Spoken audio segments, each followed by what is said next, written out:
Coworker and I had a one-night stand years ago. He's now my manager, and I need to tell him about our daughter. I went back to university in my late 20s to do my PhD, and shared an office with a few other students for many years. One of the students, Jacob, completed his thesis and was moving back to his home country, so we all went out for congratulatory/farewell drinks. One thing led to another and Jacob and I spent the night together. A few weeks later, I realized I was pregnant and I had no way to contact Jacob. His university email and mobile number had been deactivated since he'd left the university and the country. I didn't need anything from him and was fine to raise the child alone, but I thought he had a right to know. I googled him a few times over the years but never found him. This last week, our department head emailed everyone to introduce and welcome our new manager, Jacob, with a photo and a blurb about his education and work history, so I know for sure it's him. The night we spent together changed my life because it made me a parent, so I have thought about Jacob from time to time when my daughter asks about her dad or I notice a genetic trait she didn't get from me. However, I doubt Jacob has given that night a second thought. I have no idea whether he will have any concerns about being my manager given our history, or whether I'm making a bigger deal of this than I should. For what it's worth, in my years of sharing an office with Jacob, he seemed easygoing and practical. In our company, it is common for everyone in the department to reply all to these introduction emails and introduce themselves, welcome the newcomer aboard and explain how their role will interact with theirs. I'm not sure if my email should note that Jacob and I studied together years ago as a way to get that out in the open? Or should I email him individually and offer to have a discussion about keeping our history out of the workplace if he thinks it's needed? I'd appreciate any suggestions for language that indicates I'm not concerned and will be completely professional. And then, in direct contradiction to that, I'd also appreciate a script for a separate email saying, can we please meet outside of work because I need to tell you something important about our history so I can tell him about his daughter. If you or any commenters think I shouldn't tell him, or I should let him settle into his new country and new job first, I would definitely take that on board. Thanks for your comment at the top, Allison. The extent to which I tried to find Jacob wasn't relevant to my question, so I didn't include the efforts I went to. For the commenters who are curious, understandably, I really did try when I first found out I was pregnant. I asked the other people we shared an office with, but no one had any information. We were students who shared an office and sometimes went to the uni bar together. We never spent any time together outside of uni. I asked Jacob's thesis supervisor, but it was Christmas/Australian summer here, so he was on leave for 2 months. When he got back, he gave me the address on Jacob's file, which was of course the Australian address he didn't live at anymore. The uni had a next of kin Australian contact number on file for his aunt, but no one ever answered it when I rang. Jacob is Chinese with a very common surname, and Jacob is just the name he used in my country. I don't know his actual given name. So attempts to find the correct Mr. Wong, in a country where they don't use Google or Facebook, went nowhere. I searched for recent publications about Jacob's thesis topic and found a paper with Jacob Wong as one of the authors. I contacted the corresponding author and asked for Jacob's email, but they never responded. By this point, I had to give up because I was so sick with hyperemesis gravidarum and needed to focus on my baby's health. Update 1. I was viewing the Jacob as my manager problem from his perspective, until I told him otherwise. It was just a simple one-night stand over a decade ago, and it didn't seem like a huge problem. I hated and appreciated the reality check. I regret reading the comments, but thank you also for moderating them as quickly as you did. A lot happened in a short space of time. Thankfully I already had a therapist. First, I spoke to my union rep who said, say nothing but call us if HR tries to set up a meeting with you. Staying silent and having Jacob independently declare the prior relationship when he arrived would have been problematic because I'd still end up in the same position and I would have lied by omission. Our HR team can be gossipy and they know the age of my half-Chinese daughter, so I needed to have as much control as possible over the disclosure. I spoke to an employment lawyer who reviewed our policies and, at his suggestion, I wrote an email to HR declaring a prior relationship with Jacob. And then I was immediately pushed out. Even if you have all the legal support in the world, you can't prevent someone from doing something illegal, you just have recourse afterwards. In a meeting with my lawyer, the union rep, HR, and a member of the senior management team, I was asked to resign.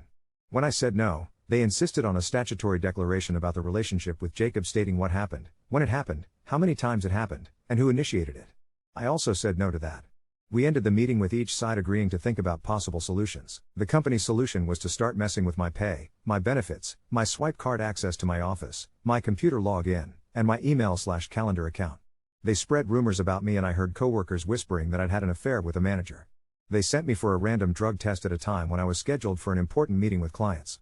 They canceled accommodation that had been booked for upcoming travel, which I only found out about because I was getting paranoid and called the hotel.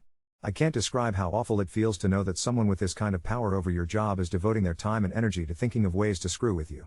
Every day I was going into work wondering what was waiting for me and it was wearing me down fast. The advice from the union rep was to go back in time and follow their first piece of advice, or just keep documenting everything as we prepared to take legal action. The lawyer estimated that it would take at least a year to get any kind of resolution, and I didn't even want the job anymore. By this point, I wasn't sleeping much and I had cried a few times at work.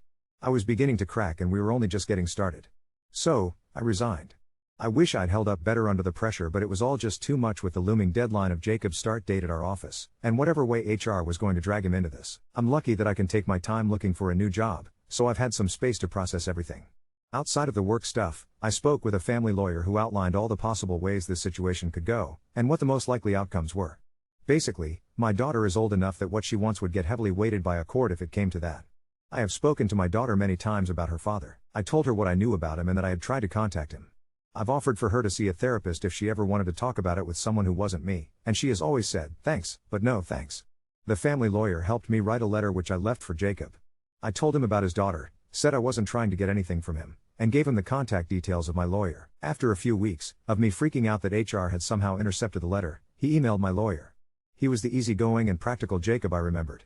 He was still processing it but said he wasn't going to take any legal steps. He offered us his family medical history, he apologized if I resigned because of him, and he said he would like to meet our daughter if she's interested. She also has some siblings. I told her all this. She said she's happy that she has her father's contact info but she doesn't want to meet him right now. She's of the view that having him in our lives would cause unwanted disruption. And she doesn't even know about the work clusterfudge. Update 2. My daughter changed her mind and has been in contact with Jacob. It's still a bit awkward between them but they have some hobbies in common, which they've bonded over. My daughter also seems very excited to have some siblings who adore their cool new big sister. I know some people were wondering why my old company reacted the way they did. For reasons I can't go into, my work gets scrutinized by outside authorities and my manager's role is primarily a quality control one.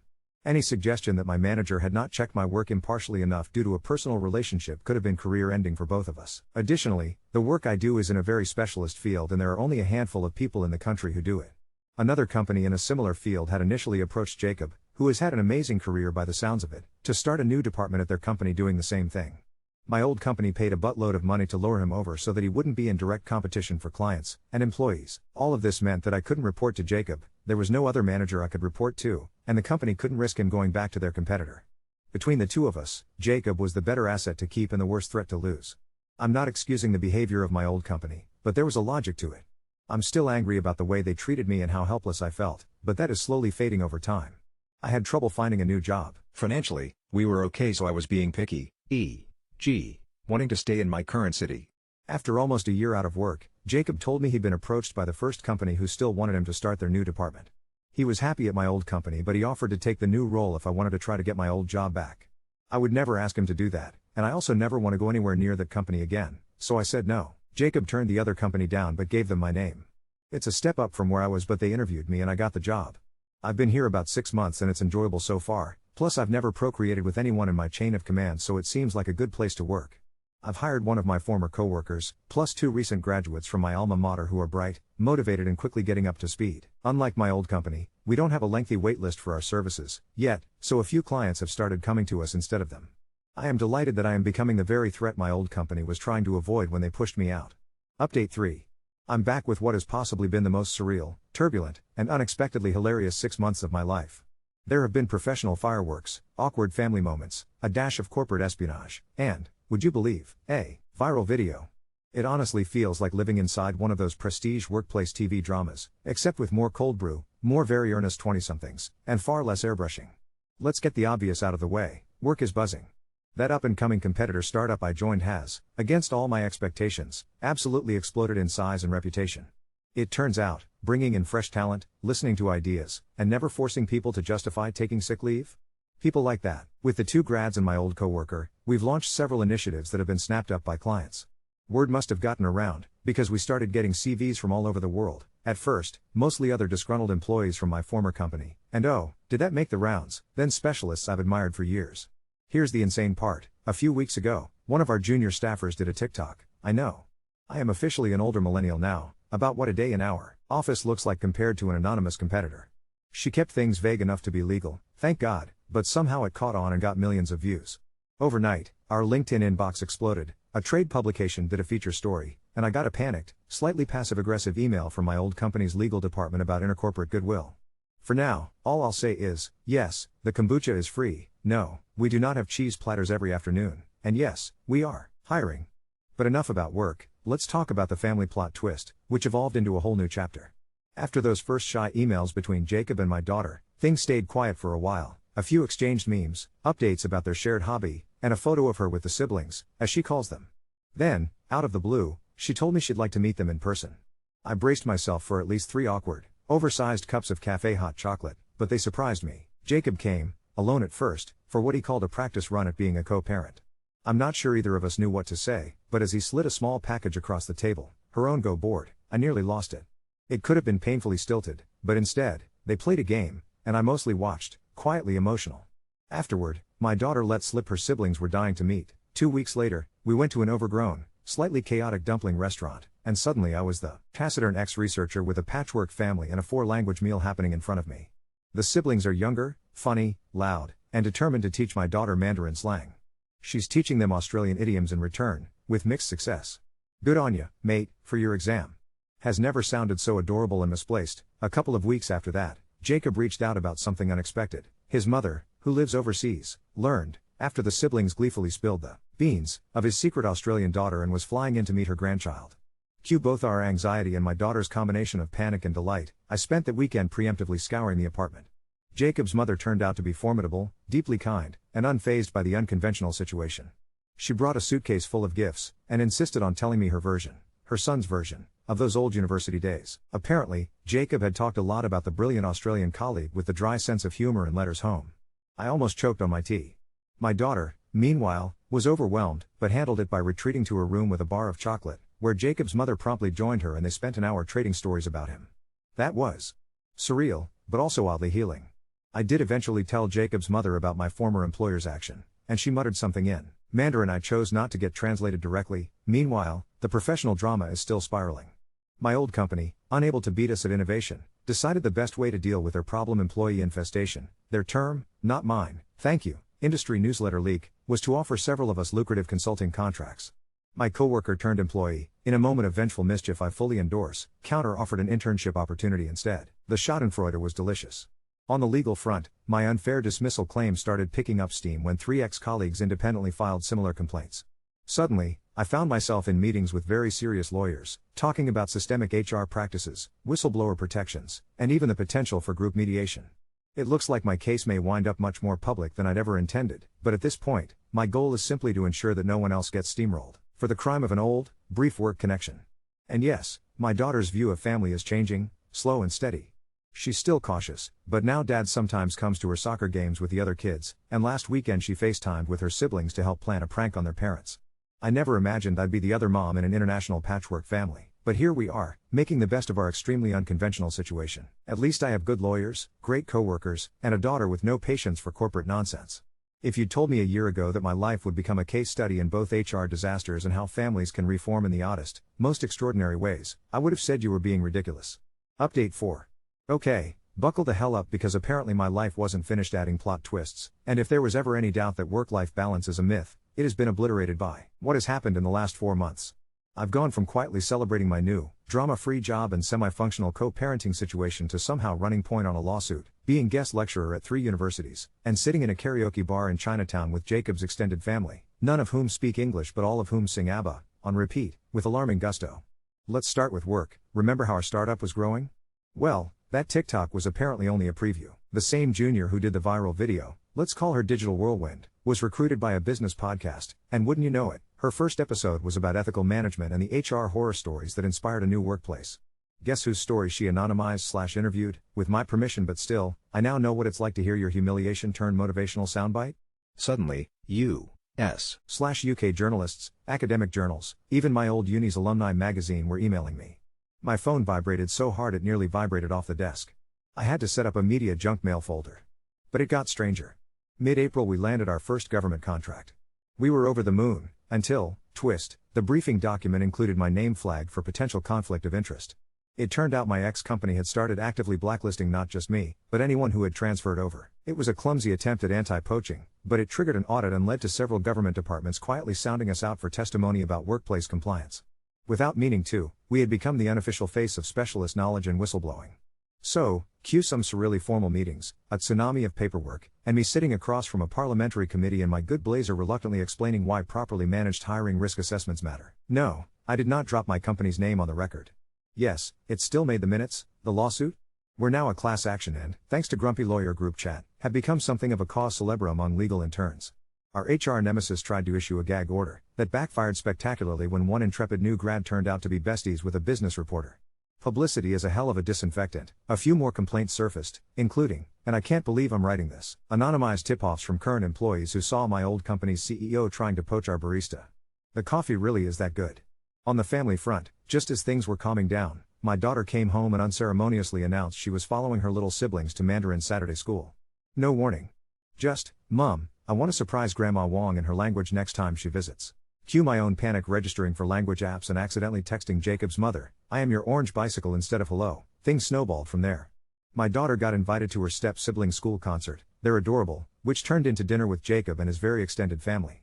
I expected nerves, but it turned into a rollicking, multilingual, dumpling-fueled shindig, complete with ABBA karaoke and an elderly aunt who told me, in perfect English, mind you, that the Australian brought the fun back. Also, I apparently make a mean mango pudding. My daughter is absolutely thriving, delighted with her new cousins, and, for the first time, seeing herself in a bigger, vibrant family. We've instituted a family WhatsApp group that is about 70% memes and 30% food pictures, and she started teaching the siblings how to play cricket in return for slang lessons. Jacob, to his immense credit, has continued to thread the needle between being present and not overwhelming anyone. We had the big talk, about boundaries, about the absurdity of our HR-induced saga, and about being all in, no pressure for our daughter. And, sigh, about what happens if the media gets wind of our actual connection. I have a whole statement prepped. There's also the surprisingly touching subplot of my daughter's relationship with Jacob's mother. She turns up every few months, quietly fierce but endlessly supportive. Last week, she dropped by for an impromptu visit, took over my kitchen, and cooked up a literal storm. At one point, she and my daughter disappeared into my study and I found them leafing through my old thesis notes, half in Mandarin, half in English. Some stories need no translation. Oh, and in case you think all this goodwill has made me go soft, I did receive a formal, amicable note from my old company. After multiple rounds of staff poaching, by us, technically, but nobody goes back voluntarily, they offered to engage in constructive conversation about mutually beneficial knowledge sharing. My response was to forward it to the class action lawyer with a sticky note saying best of luck. Our current running office bet is which department over there will fold first. I put my money on HR. To sum up the last 6 months, I'm sleep deprived, slightly punch drunk, occasionally frantic, but profoundly grateful. My daughter is stretching her boundaries, our found family keeps growing, and it turns out there are an awful lot of people hungry for an actually decent workplace. If this was supposed to be my quiet post-chaos year, I might need to review my definitions. But if my old uni friends are reading this, I know a few of you lurk here. Yes, it's real. No, I still can't believe it either. Yes, you may absolutely come to our next karaoke night, but you have to bring good snacks. Update 5. Where do I even start? Maybe with a weird, happy undertone that seems to have crept in. For the first time in ever, maybe, my personal life and professional life are playing tag team, but nobody's getting tackled. It's very disorienting, but here we are, nobody's crying in the office toilets, my daughter is voluntarily updating the family group chat, and my phone, incredibly, is mostly blowing up with positive notifications. Or at least neutral. More on that. So, work, we're legitimate. I'm not sure when it happened, it snuck up on us, but I looked up the other day and realized we actually have a HR department now, staffed by a unicorn-level competent person who schedules monthly check-ins, and who tells people not to hero it if they're sick. Her words. She also bought everyone flu shots and takes suspicious glee in sending people home with soup. We officially have more clients than my old company. The government contract panned out well. After an internal audit cleared us beyond all reasonable suspicion, there was a quiet apology from a mid-level bureaucrat, followed by a not-so-quiet flood of new project offers when word got out. Apparently, not discriminating against staff, or their children, is now a competitive advantage. Go figure. Of course, success brings logistical headaches, and I spent at least 2 weeks working from my laundry room, living on espresso, because the office contractors managed to misread their own blueprints, knocking out power in half the building. This did mean we had one meeting, conducted under camping lanterns, and the resulting photo got picked up by some future of work account on LinkedIn. My daughter immediately made it into a meme, complete with the caption, living that WFH, washed hair Friday, life. As for the lawsuit, we settled. Not in a hush-money way, our group claim triggered so much industry heat that my former employer threw in the corporate towel, agreed to compensate, and, most importantly, implemented real policy reforms under outside supervision. I'm still a little dazed by how fast it all happened. We signed the settlement on a Friday morning, and I immediately took my entire team out for dumplings and over-ambitious bubble teas. I'm not saying closure exists, but this is the closest I've ever come to it. Jacob, meanwhile, has become something of my accidental co-conspirator, not in litigation or work, but in Project Complicated Family. He's handling things with astonishing maturity, even when it comes to logistics neither of us imagined. Does she like red bean buns or lotus more? No, she's not named after anyone, but yes, she can have that as a nickname in Mandarin. Why not?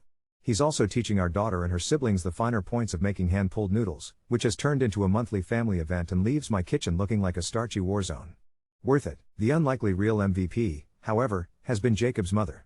She's still jetting in and out. I suspect she's conducting business, but she pretends it's only for grandchildren and karaoke, and on her last trip surprised my daughter with a box of family photos and a letter, meticulously translated, about her own journey as an immigrant and mother. There's a photo of Jacob at a graduation, squinting uncomfortably in the sun, next to a line in her delicate handwriting, "We are stronger when we are." More than one story. My daughter has it taped above her desk. The step-siblings are simultaneously exasperating and delightful. One of them recently convinced my daughter to do a TikTok dance with the family, Jacob in frame, looking mortified but game, which, of course, went moderately viral. We now have relatives in various countries leaving heart emojis on our posts and inviting us for Red Envelope New Year, even though it's months away. I'm resigned to this being my life now. Spontaneous video calls from Auntie May in Beijing, who wants to see our garden. Professionally, life got even weirder. 3 universities who'd heard my nightmare/work to miracle are through digital whirlwinds guest spots, and, let's be real, the relentless alumni grapevine asked me to deliver workshops on HR ethics and resilience. I demurred at first, then realized there's a real appetite for stories that end, if not happily, at least not in smoldering ruin. The only real cloud was the uncertainty of what happens now that the HR horror show is resolved. Would things get dull? Would our motley workplace culture somehow morph, under the weight of success, into the same calcified structure we'd left behind? Reality, not yet. We have company karaoke nights, spontaneous lunch walks, and a culture where vulnerability doesn't get weaponized. And then, this week, a letter from my old university. The admin asked if I would consider speaking at next year's Alumni Day about persistence and adaptability in research careers. Jacob will be there, too, apparently giving his own talk, on supply chain resilience and international collaboration. We laughed when we realized.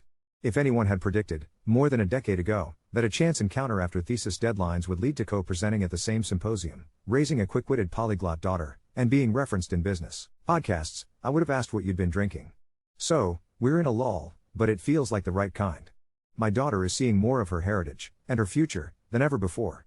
Jacob and I are genuinely co-parenting now, without a HR directive breathing down our necks, and our professional lives are richer for all the turbulence we endured. The past is still there, but it feels more like a backdrop to the present, not a weight on it. Also, because nothing is perfect, my kitchen ceiling is leaking, again, 2 family WhatsApp groups just merged and I'm being spammed by firework gifts, and I still can't tell if my daughter's dog is plotting against me or just painfully dense. But honestly, life is good. And I find myself, for the first time, truly believing that.